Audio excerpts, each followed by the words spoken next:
Nós estamos celebrando 35 anos, foi o weekend aqui, começando a fazer já webs, nós estamos já domingo, com o dia final, nós estamos celebrando 35 anos de organização de Tira Malo, pega bom bolas team, conjuntamente com o Cerveza Balashi, ATA, Caribe Manglat Bank e também Ministério de Deporte, nós temos uma celebração de torneio internacional de local de bolas criollas. Nós temos infantil, juvenil, nós temos docente, nós temos comercial e damas e caballeros. Turanya você está fazendo evento aqui?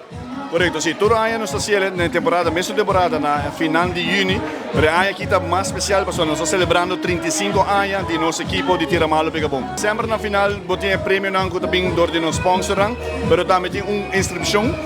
A base da inscrição, a totalidade da inscrição, nós estamos separando, para cada equipe que chega à final, aí o qual tem parte de participação que vai pagar. Nós estamos sumamente contentes, nós temos uma boa acolhida, nós estamos vindo por de 3 da noite, full yen, Papaya Ranch completamente yen, bom ambiente.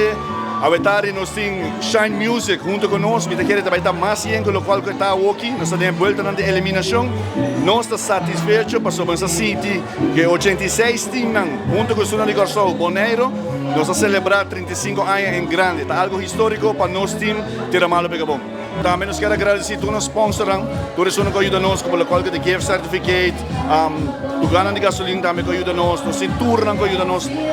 Para não mencionar o Lubidayum, e também com Danki na Tour, para saber que Tursa quem ajuda nós, mas muito especialmente na nos partners mês, para esse evento aqui assim grande, seguro com a cerveja Balashi, maneira de bisa uma timbolas, um cerveja bom frio,